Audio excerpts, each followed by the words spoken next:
So I was asked to share a bit of my experience with GoParity and our trajectory, but also from the entrepreneur's perspective.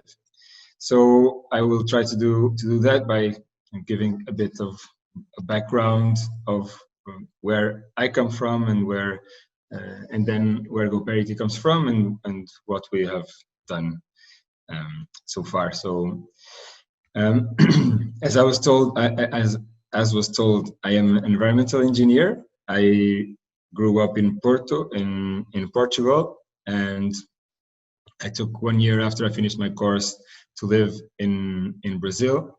I always thought, before I chose to be an environmental engineer, I always thought that I just liked animals very much. I guess every children does.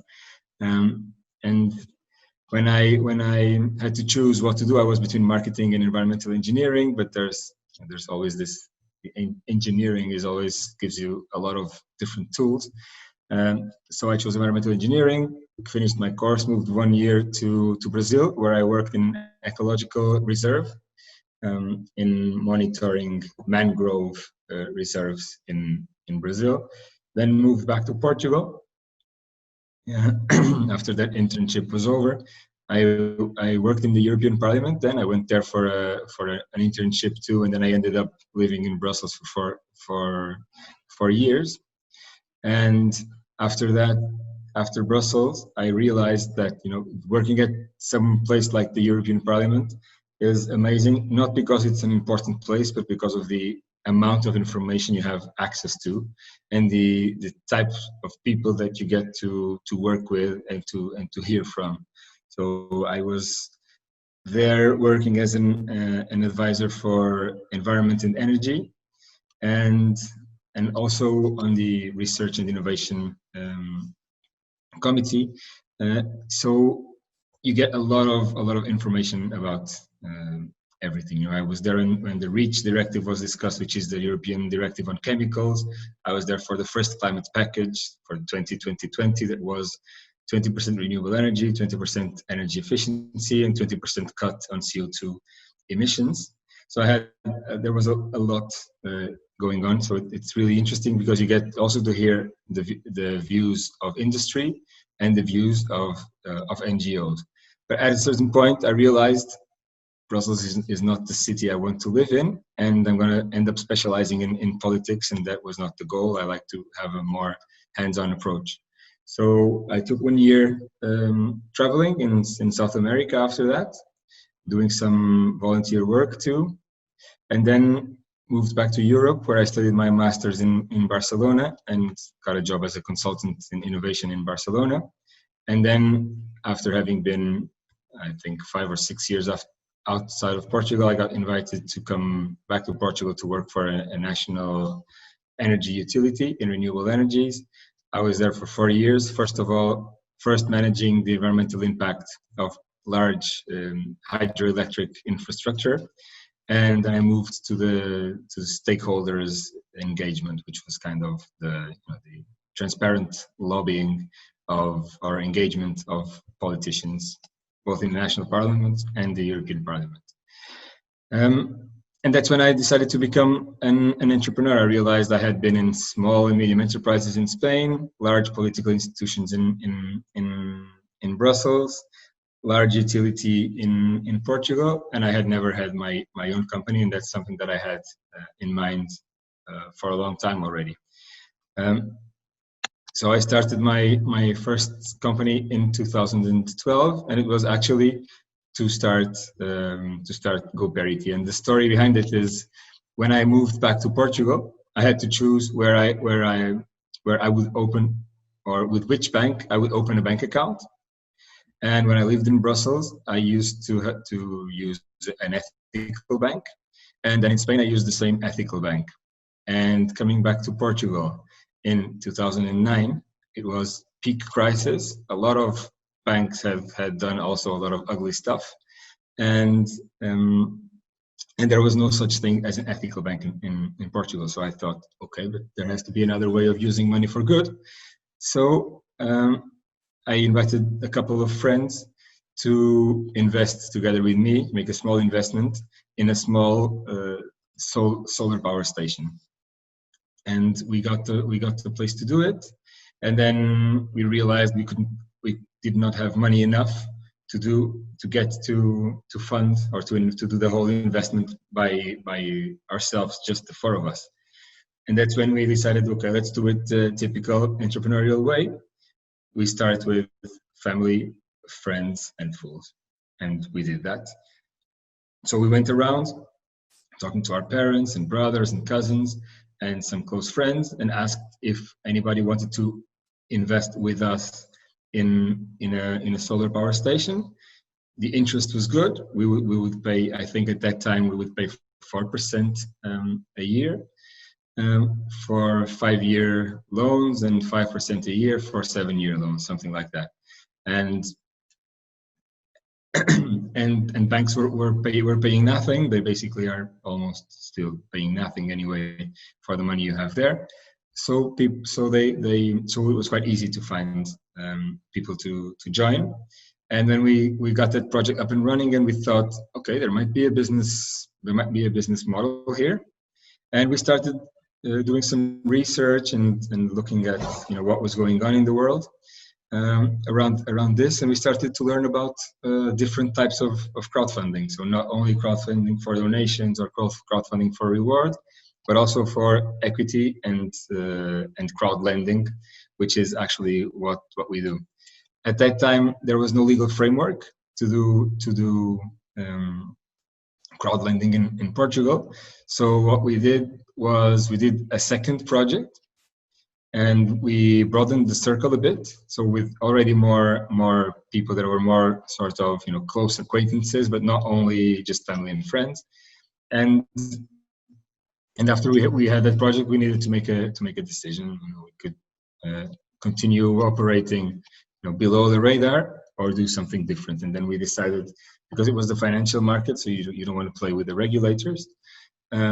We decided to use some of our lessons learned out of installing solar power to try to work as an energy service company, and forget for that time about crowdfunding. So my first company was actually a solar power installer, and as an installer, we realized that a lot of companies that wanted to use solar power had troubles in access to funding for their own projects, and that made the project of having a crowd lending platform have even more sense.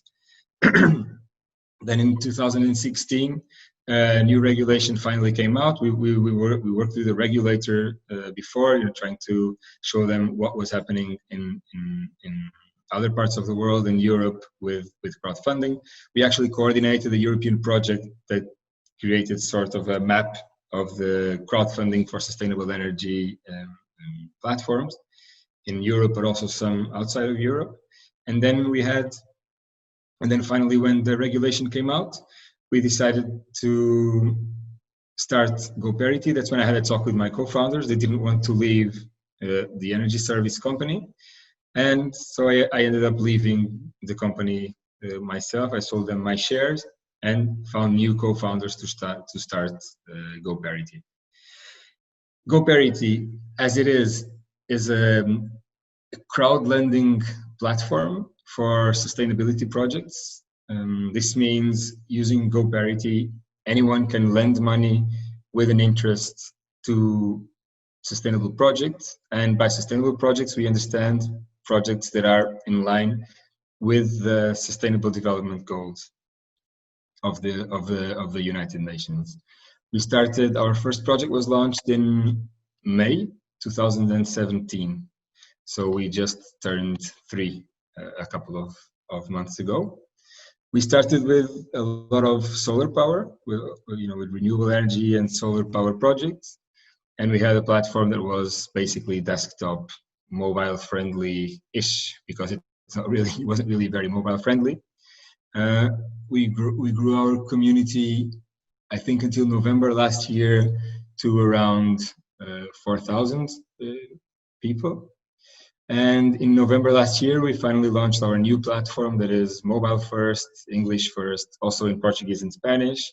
And we also have an app on Android and and Apple Store. And yeah.